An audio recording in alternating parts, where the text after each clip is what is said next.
महाभारत युद्ध क्यों हुआ था? कपड़े उतारने के कारण। बोलो हाँ या ना? पहले महाभारत इसलिए हुआ था कि दुशासन ने द्रौपदी के कपड़े उतारे थे, और आज कुछ महिलाओं को कपड़े पहनने को कह दो तो महाभारत हो जाता है। हमें कपड़े पहनने को कह रहे हो। पहले उतारने पर होता था, आज पहनने को कह देने से होता है। पहले कपड़े उतारते थे दुशासन जैसे लोग, द्रौपदी जैसी नारियों का अपमान करने के लिए। आजकल खुद अपने से उतार के लोग घूम रहे। ये कलयुग नहीं तो क्या? अब इनसे क्या हम अपेक्षा रखें, क्या उम्मीद रखें कि ये संस्कृति को आगे बढ़ाएंगे? पिक्चर बनाने वाले लोग कितनी अश्लीलता फैला रहे हैं हमारे देश में, कितनी अश्लीलता। एक नारी को, जो हमारे हिंदू धर्म में, हमारी सनातन संस्कृति में नारी को देवी कह करके, अन्नपूर्णा कहकर, लक्ष्मी कहकर उसे प्रणाम किया जाता है, और आज के सुपर डुपर स्टार लोग स्त्रियों को अर्धनग्न तस्वीर खिंचवाकर समाज को दिखाकर ये नारी जात का अपमान नहीं कर रहे तो क्या ये सम्मान कर रहे हैं? जिस देश में नारी को देवी मानकर पूजा की जाती हो, देवी लक्ष्मी और देवी हम लोग अन्नपूर्णा मानते हैं, आप अन्नपूर्णा हो, लक्ष्मी हो, लेकिन आज नारियों को कितने अश्लील चित्र आप लोग पिक्चरों के माध्यम से देख लेते हैं। तो यह नारियों का क्या है, और यह क्या समाज में शोभनीय है? सवाल मेरा आप सबसे, क्या यह अश्लीलता जो फैलाई जा रही है पिक्चरों के माध्यम से, मूवियों के माध्यम से, और आप लोग इसे देखते हैं, क्यों देखते हैं? आपकी बेटी जब ऐसे अश्लील चित्र देखेगी तो उस पर संस्कार बनेंगे कि बने हुए बिगड़ेंगे? फिर तो ये लोग कसम खा के बैठे हैं कि सनातन धर्म के, हिंदुस्तान के संस्कारों को नष्ट करना है और अश्लीलता फैला के ही छोड़ना।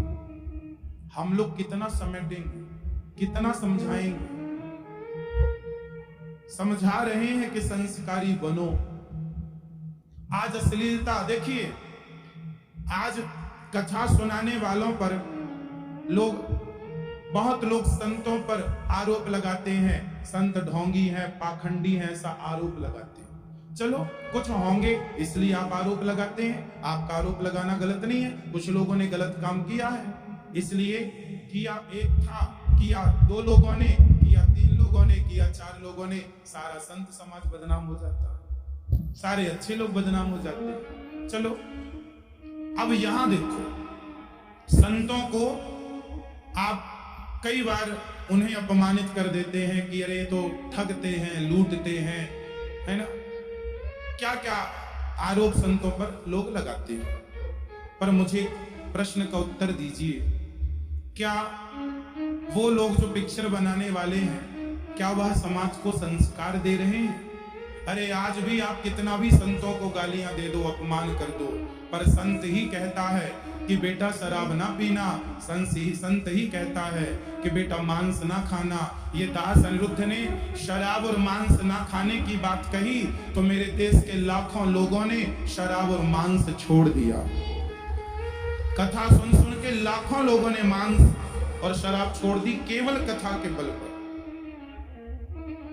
अब फिर भी लोग हमें कहें कि ठगते हो, लूटते हो, तो भाई आपका बोलना आपके हिसाब से जायज हो सकता है, आपका आरोप लगाना किसी पर जायज हो सकता है आपके हिसाब से, पर निर्णय विचार से और विवेक से ही किया जाएगा। आज मैं एक छोटा सा निवेदन करूं आपसे, पिक्चर बनाने वाले समाज में किस प्रकार जहर घोल रहे हैं, सनातन धर्म के खिलाफ कितना मीठा जहर घोल रहे हैं, समझिएगा। एक पिक्चर आई थी कुछ दिन पहले, जिस पिक्चर में यह बताया गया था कि शंकर जी को दूध ना चढ़ाओ, वो दूध जो है वो गरीबों में बांट दो। ये कॉन्सेप्ट आपने सुना होगा। बात सही है, मैं भी इस बात का समर्थक हूं कि शंकर जी को दूध नहीं चढ़ाओ, जो दूध है वह गरीबों में बांट दो। पिक्चर बनाने वालों ने यही कहा कि जरूरतमंदों को दो, वो नाली में बह चला जाता है, खराब हो जाता, वेस्ट हो जाता। चलो मैं इस बात से सहमत हो गया थोड़ी देर के लिए आपकी इस बात से, लेकिन अभी ये बात पूरी नहीं हुई। इसे पूरी समझने के लिए डीपली चलना पड़ेगा। आइए डीप पे चलते हैं, गहराई पे उतरते हैं। बात क्या है? आज मैं आपसे बिल्कुल साइंटिफिक बात करूंगा, समझिएगा, बिंदास सुनिएगा, और समझ में आए तो उसे सुनकर समझकर औरों को शेयर कीजिएगा। देखिए, आपको पता है कि शंकर जी के ऊपर दूध क्यों चढ़ाया जाता है? शंकर जी पर दूध ना चढ़ाओ इस बात की पिक्चर बना दी, करोड़ों खर्च करके पिक्चर बना दी, और जिस पिक्चर से इन्होंने ये मैसेज दिया कि शंकर जी पर दूध ना चढ़ाओ, गरीबों में बांटो, उस पिक्चर ने लगभग 1000 करोड़ का बिजनेस किया। अब मेरा सवाल उन पिक्चर बनाने वालों से कि जब आपको गरीबों की इतनी ही चिंता है कि दूध शंकर जी को ना चढ़ाओ, गरीबों में बांट दो, तो आपने भी तो पिक्चर बना के 1000 करोड़ कमाए, आपने कितने करोड़ गरीबों में बांट दिए भाई? आपने कितने हॉस्पिटल खुलवा दिए? आपने कितने कॉलेज, कितनी यूनिवर्सिटियां बनवा दी? आप तो पिक्चर बनाने वाले हैं, आप तो करोड़पति नहीं अरबपति हैं। आप तो गरीबों के लिए, क्या बंबई शहर में फुटपाथ पर लोग नहीं सोते? क्या उनके लिए आपने घर बनाने की व्यवस्था की कि चलो 1000-2000 गरीबों की आप ही मदद कर देते, घर बना के दे देते, उनके सर पर छाया हो जाती? केवल गरीबों के नाम से पिक्चर बनाकर 1000 करोड़ कमा लिए और सनातन धर्म के युवाओं को भड़का दिया कि शंकर जी के मंदिर नहीं जाना।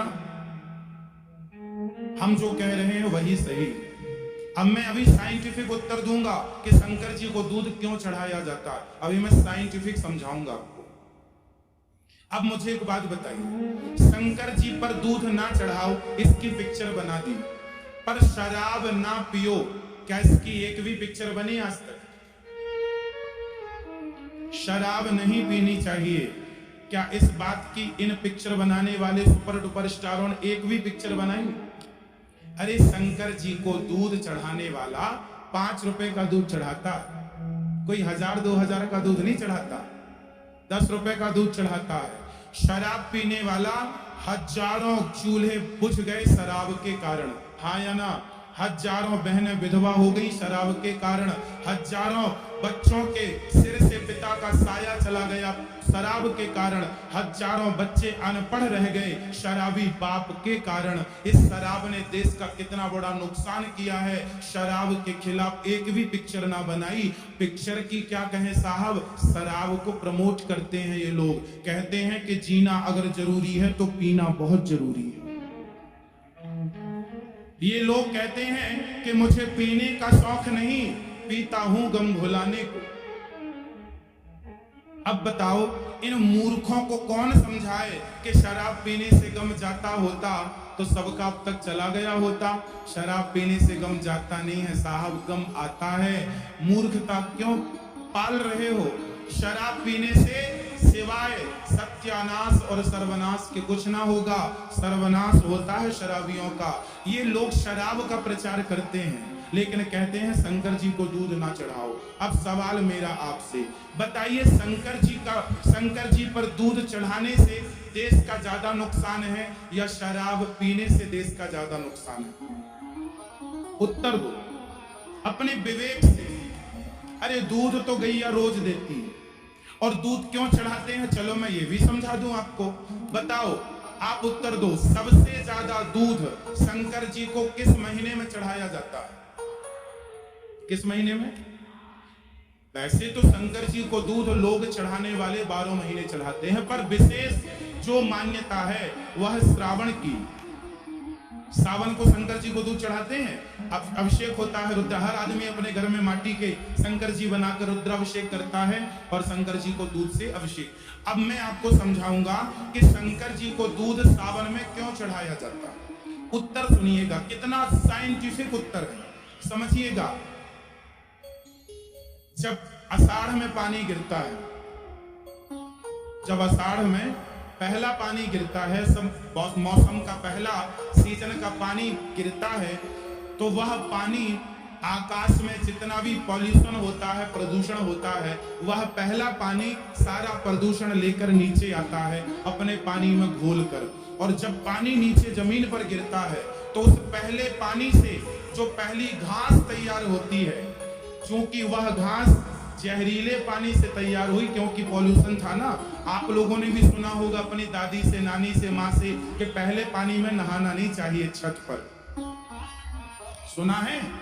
क्योंकि पहला पानी खतरनाक होता है, जहरीला होता है। उस जहरीले पानी से पहले मौसम की पहली बारिश से जब पानी नीचे गिरा तो घास हुई, उस घास में भी उस जहर के कुछ अवशेष पहुंच गए। उस घास को गाय ने खाया तो गाय ने जहरीली घास खाई तो दूध कैसा हुआ? उस जहर के कारण हल्का सा दूध में कोई प्रभाव आ सकता है। ऐसे हमारे ऋषि मुनियों का रिसर्च है, बाप दादों की रिसर्च है। उन्होंने कहा कि भाई सावन का पहली घास का पहला दूध है, वो खाओ मत, क्योंकि हो सकता है जहरीला हो। इसलिए वो दूध क्या करें, दूध फेंक भी नहीं सकते, तो एक काम करो, शंकर जी को चढ़ा दो, पुण्य भी मिल जाएगा और दूध फेंकने का पाप भी नहीं लगेगा। ये परंपरा बनाई गई कि पहला दूध गाय का सावन के महीने का पहली घास का है ना, हफ्ता भर का दूध पहले वेस्ट। भाई जब गाय पहली बार जन्म बछिया बछड़े को जन्म देती है तो उसका जो दूध होता है उसको क्या बोलते हैं? पहले दूध को कील बोलते हैं, है ना। वो दूध खाया पिया नहीं जाता, मतलब उसको वो दूध फट जाता है, रबड़ी जैसी हो जाती है। आप समझते हैं? तेली बोलते हैं, तेली। आपकी भाषा में कुछ और बोलते हो। तो एक हफ्ते तक उस गाय का दूध कैसा होता? खाने लायक। फिर धीरे धीरे उसका दूध पेवर दूध हो जाता है। उसी तरह एक हफ्ते के लिए ये रखा गया कि मेरी एक गाय का दूध एक हफ्ते तक शंकर जी को चढ़ाया जाएगा। और पहले के आदमियों के पास ढेर सारी गाय होती थी, तो एक गाय आज बच्चे को जन्म दिया तो एक हफ्ते भर बाद तो सबका दूध ले जाके शंकर जी को ऊपर चढ़ाने लगे। बोले एक महीने का सावन आया, चलो सावन भर शंकर जी को दूध से नहवाएंगे, तो सावन भर का दूध हो गया। वो दूषित दूध था, इसलिए दूध नहीं पीते थे उस समय पर। और जिनका पीते थे उसे फिर जंगल में छोड़ते नहीं थे कि भाई वो वाली घास ना खाए, हम ये वाला अपना दलिया वलिया खवा के उसको दूध जो निकालेंगे वो बच्चों को पिलाएंगे। तो ये साइंटिफिक रीजन था कि वह दूध पिया नहीं जाता था, वह फेंकना ही था, क्योंकि जहरीला था। तो फेंकने से अच्छा शंकर जी को चढ़ा दो, इसलिए शंकर जी पर दूध चढ़ाने की परंपरा चालू हो गई। पर वो परंपरा तब बनी थी जरूरत के हिसाब से, पर आज जंगल में गैया जाती ही नहीं है। आजकल तो भाई अपने घर पे ही लोग उनकी सेवा करते हैं। तो आज के हिसाब से और तब के हिसाब में थोड़ा सा अंतर है। पर शंकर जी को दूध चढ़ाने से किसी का चूल्हा नहीं बुझता, बल्कि मंदिरों में लोगों को रोजगार मिलता है। दूध बेचने से 1 लीटर दूध में 10 लीटर पानी मिला देते हैं। पेवर पानी होता है, नाम दूध का होता है।